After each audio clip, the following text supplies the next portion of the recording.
Hey there, welcome to the first of what I'm hoping will be many gear reviews on this channel. Usually it's just me sitting ripping licks aimlessly, but I figured it's time to do some gear reviews and give you my thoughts because I have a really bad case of gas.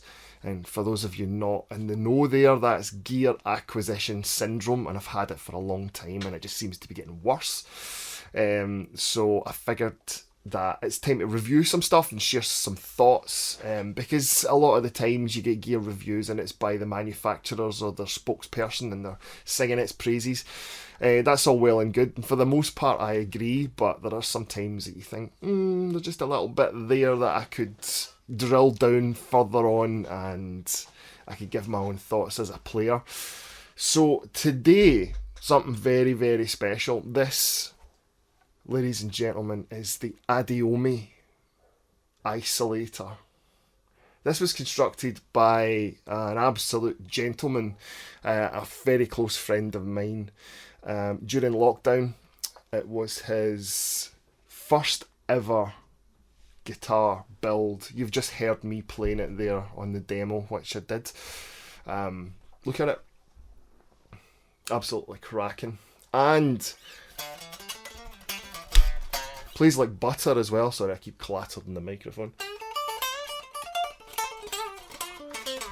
So you've heard it amplified. That was through the Tone King Mark II by Neural DSP. Straight into the computer there, as I figure these virtual amps, Neural DSP make amazing stuff. So that's something else I might look at some point, but I'm using it all the time. So a little info on the Adaomi. I'll just zoom in a little bit there, just so you can have a look.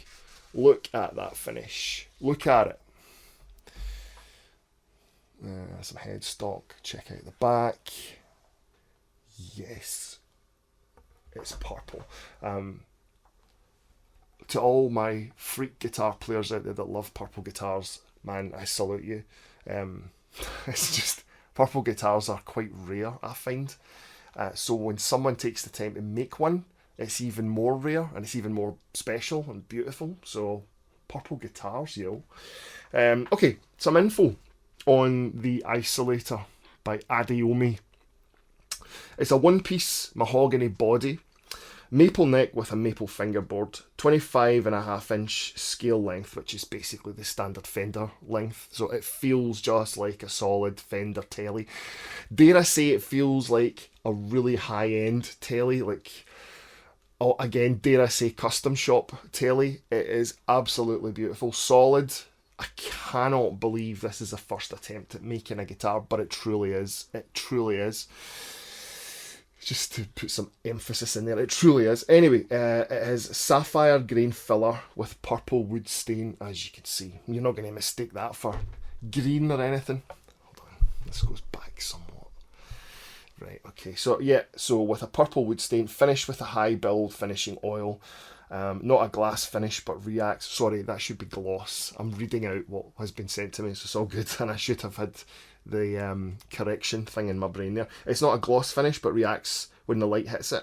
It totally does instantly. Look, because my ring light is bouncing off it just now, and it's making it pop. Hence the pop screen. It's not a gloss finish, reacts when the light hits it, allowing the sapphire-filled green to pop through, and I agree with that. The neck and the fretboard are lacquered. I don't think it needs anything else. These are comments and details sent to me by the builder, Mr.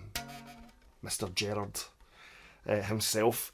So I don't think it needs any shaving down or mad stuff at the back. It feels it's got just enough of a satin kind of a natural kind of finish. It doesn't need like sanding down or anything at all, personally, in my opinion. The electrics are from a 21 Squire contemporary Telecaster. So basically as it says in there. But again, it's not like you're playing it and going, it feels like a really cheap, thing. It's not. It just isn't. It feels really good. Vintage style bridge in there as well, as you can see. The builder himself the luthier, do I call him? Luthier, yeah. The plan is to file or change the nut to give a lower action and maybe dress the frets if needed. Dude, I don't know. I think it feels great. The action could go down like a smidge, but that's your preference. I don't think it needs it. So, as I said, the name is Adaomi, which is absolutely class. I love that. I love it. The cavities have been shielded with shielding paint, not copper. He read it was better. So, when it comes to all these like in bits, like electrics and electronics and all that, people that do their research, I'll go with whatever they say. So if they discern or learn it's better to use a certain technique, go for it. I personally like a low action, which this has. I like the fact that it stays in tune. That's the biggest thing for me. It's solid as a rock. So yeah, I'll acquiesce to your more in-depth knowledge of it if you read something's better. So as I said, it's got shielding paint, not copper foil, in the cavity for the electrics. Sanding, days and days of sanding, as I remember when you were sending me progress texts and pictures, photographs and all that of the process. It went from just bare bits, didn't it, to this, right? And it's completely playable. I mean, you can gig, no bother, hit the stage with this guitar today. Easy peasy, right? It feels awesome to play, to be quite honest. I mean, I fired up a backing track and away I went, really.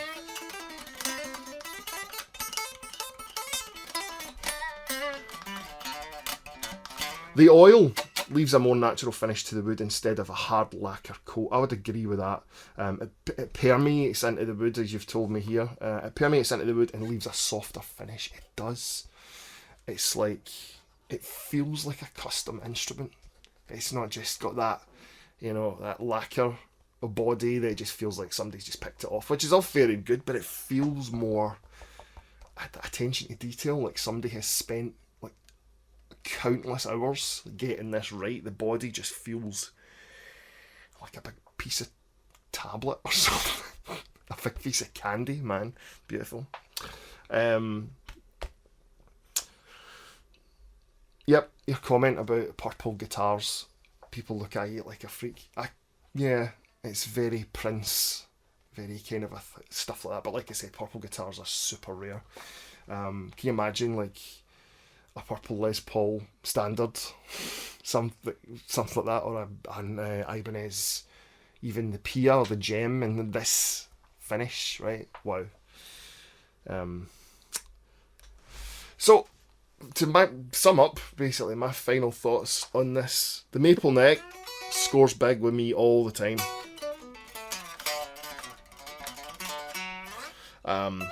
I was expecting, because handmade guitars and homemade guitars and all that usually have some kind of mad intonation thing. The one fret here or there is just a smidge too high, so you can't intonate. Not the case. It's just, you can reach all these high notes, no problem.